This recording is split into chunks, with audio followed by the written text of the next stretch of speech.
This week, we have for you 5 course videos on correspondence analysis. In the videos, we will see the following. First, we start by describing the data, giving a little notation, and considering questions to ask when running correspondence analysis. We'll see that the main point of correspondence analysis is studying the links between pairs of qualitative variables. This really means looking at the difference between the given data and what it would be like if the variables were independent. We are therefore going to see how the analysis captures deviation from independence. Our reasoning will mainly be geometrical, creating point clouds for the rows and point clouds for the columns. Projecting these clouds onto planes will give some useful representations. We will also have a look at percentages of inertia. From this point of view, correspondence analysis is no different from other principal component methods, like principal component analysis. We will also give some technical results regarding inertia, and these indeed are quite specific to correspondence analysis. Similarly, the simultaneous representation of rows and columns is rather specific to correspondence analysis and takes advantage of so-called barycentric properties. At the end, we'll give you some interpretation aids, including looking at contributions and the quality of representation. In these, correspondence analysis has no real differences with, for example, principal component analysis. Let's start by describing the data. The data we are working with here consists of n individuals from whom we have 2 qualitative variables. The data are put into a contingency table in which rows are the possible categories of variable v1 and columns the possible categories of variable v2.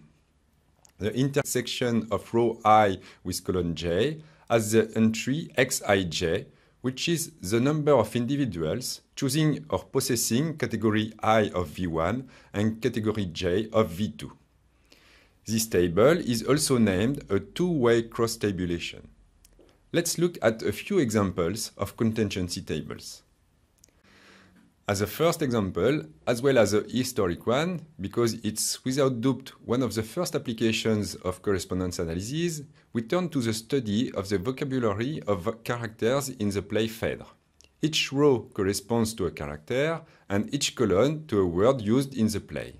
So xij is the number of times the character I uses the word j.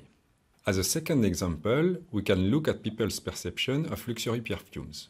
We can ask people to associate words with each perfume.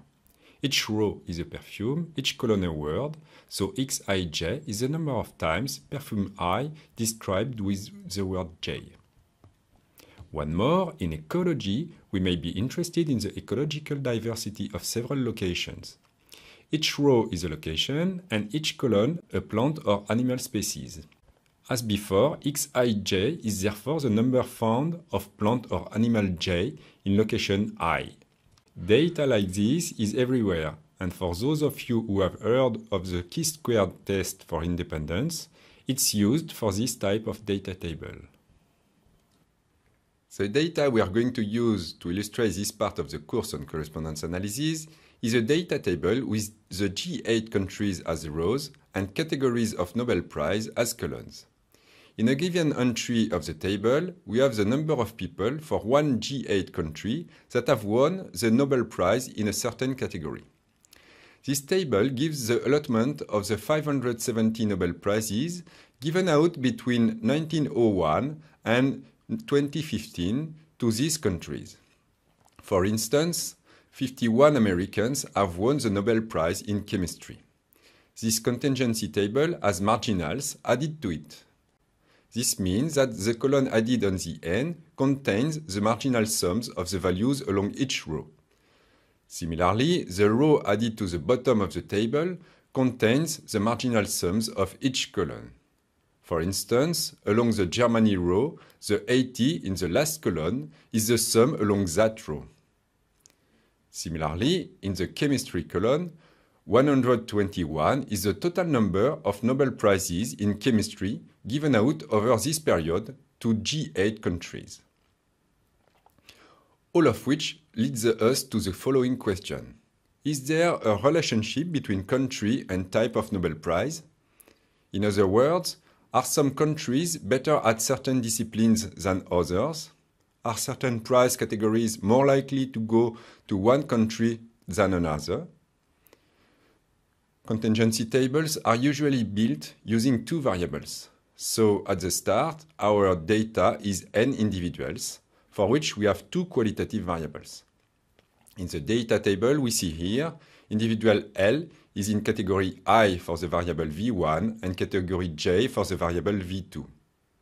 We then built the contingency table with the categories of the first variable v1 as rows, for example, and the categories of the second variable v2 as columns. At the intersection of row I and column j, we find xij, the number of individuals found in our choosing category I of v1 and category j of v2. If we add up all the values in the table, we get n. The table therefore shows the distribution of the n individuals over the I times j possible attributions. Using this contingency table, we are going to calculate the corresponding probabilities. Then, correspondence analysis will go to work on this table of probabilities.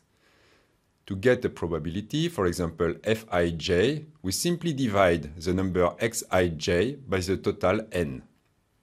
This gives us the probability of being both in category I of v1 and category j of v2.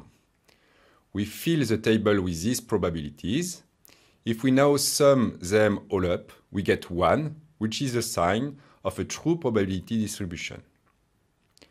We finish the table by first adding the marginal column fi point. This is the sum of the ith row for each I. Then we add the marginal row f point j. This gives the sum of the jth column for each j. We want to look at the interconnectedness of v1 and v2, that is, how far away their relationship is from independence. Let's take a closer look at what independence between pairs of qualitative variables means and show how correspondence analysis captures deviation from independencies. Let's start by reminding ourselves what independence means for two events. We say that two events A and B are independent if the probability of A and B is equal to the product of the two, the probability of A times the probability of B. For two qualitative variables, we are going to see whether Fij, the probability of I and j, is equal to the probability of I, Fi point, multiplied by the probability of j, F point j. But this has to be true, of course, for all I and j. In terms of vocabulary, independence means that the joint probability is equal to the product of the marginal probabilities. There is another way to write this independence model, which we can see here. Fij divided by Fi point is equal to F point j. In this notation, we say that the conditional probability is equal to the marginal probability. This might seem a bit formal to you, but in the end, this way of writing is closer to the intuition of what independence is. Here, the conditional probability is the probability of being j, knowing that we are I. So, if there is independence, this probability is simply the probability of being j, even if we have no information about the other variable I. In a nicely symmetric way, we also can divide Fij by F point j, and under the hypothesis of independence, this new conditional probability, that is, the probability to be I given that we are j, is indeed equal to the marginal probability of being I, Fi point. The relationship between two qualitative variables is thus the deviation or difference between the observed data, Fij, and the independence model Fi point times F point j. When we study this relationship between two qualitative variables, usually we first perform a test of significance of the relationship using a chi-squared test.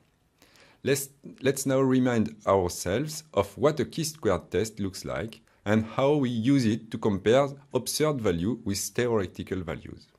The theoretical values are simply the probabilities under the independence model, fi point times f point j, multiplied by the total number of individuals, n. In this chi-squared expression, we can factor out the n and turn it into n phi squared, where phi squared looks at the difference between the observed and theoretical probabilities. So it's an indicator of the strength of the relationship, this difference between observed and theoretical probabilities. Why do we say the strength of the relationship? Because this term no longer depends on the number of individuals, only on the probabilities. There is something else to think about too. What is the nature of the relationship? That is, how do the categories of the two variables relate to each other? Correspondence analysis works with the table of probabilities, but says nothing about significance. It really just aims to visualize the nature of the relationship between the two variables. With this in mind, again focus on what is really happening when we study this kind of relationship. In particular, let's take an intuitive look at what it means to have a significant relationship. Imagine, for example, that we did a little survey and discovered at the end of it that everyone who had blue eyes wore glasses. This could be a stronger relationship. But how about now if I said to you, in fact, this survey involved 4 people. As you can well imagine, without even doing a chi-squared test, you can already sense that this relationship is not statistically significant. So, how does correspondence analysis get a fix on the nearness or farness to independence? Let's first look at doing an analysis row by row. In this analysis, we use the independence model that the conditional probability given I equals the marginal probability. For this, in the table, we are going to divide each element in the row by its marginal. This gives us what's called the row profile, which is nothing but a conditional distribution.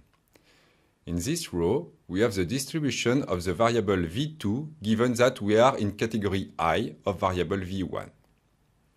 This row profile, we are going to compare it to the mean row profile, that is the marginal distribution of the variable v2. So, correspondence analysis is going to compare each row profile to the mean profile. This is basically a multidimensional way to look at the deviation from independence, as we will simultaneously consider all the profiles. So we are indeed comparing the conditional probability Fij over Fi point with the marginal probability F point j over the whole set of j's. As this all sounds a little bit complicated, let's illustrate what we mean with our Nobel example. What does comparing a profile to the mean profile signify? Here is the table giving the row profiles with each country as percentages. The sum of each row, therefore, gives 100. Now, color in the columns, that is, the price categories, with a block whose width is proportional to the percentage of that category in the mean profile, that is, the marginal at the bottom of the table. So, the physics block is quite wide, whereas the peace block is quite narrow.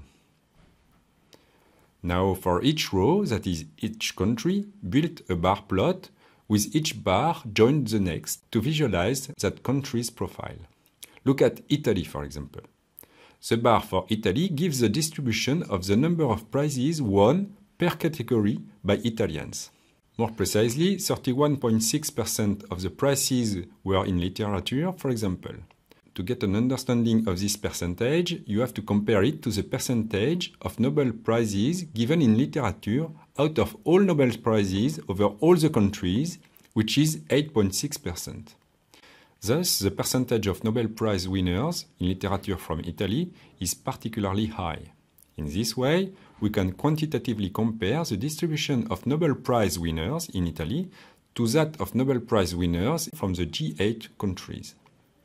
This comparison of the Italian row profile with the mean profile helps us to answer the question, do Italians tend to win their Nobel Prizes in some categories rather than others. Now we are going to study the same table, but this time looking at the columns. Here we are dealing with the independence model Fij over F point j equals Fi point. We built the table including the column profiles. Look at column j. Fij over F point j, it's the conditional probability to be in I given that we are already in j. The sum of terms in this column equals 1, so it's a probability distribution.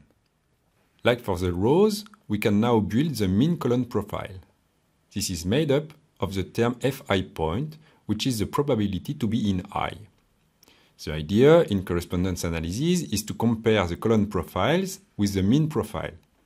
Again, it's a multidimensional approach for looking at the deviation from independence. Multidimensional because we're going to consider all the terms in a column and compare them with all the terms in the corresponding mean column profile. Let's now look at our example and see what compare a column profile with the mean profile actually means. Here are the column profiles, which each sum to 100. We can color in each row with a block whose height corresponds to the values of that row in the mean column profile. Then, like before, for each column profile, we build the bar plot with the bars piled one on top of the other. This helps us see better what's going on. We then compare each profile to the mean column profile. For example, look at the literature column. The distribution of Nobel Prizes in literature by country seems to be quite different to the mean profile. For instance, the percentage of literature prizes given to Americans is very low in comparison to its overall performance, with 16.3% in literature compared with 45.1% overall. In contrast, in literature, France and Italy are overrepresented with respect to their overall piece of the Nobel pie. So when we compare this column profile to the mean profile, we are asking the following question. Is the distribution of Nobel Prizes in literature per country the same as the distribution of all Nobel Prizes? We have now seen what types of data correspondence analysis works on. We have also seen how it involves comparing the data to an independence model. In the next video, we'll see how to visualize the divergence from independence by constructing a cloud for the rows and a cloud for the columns.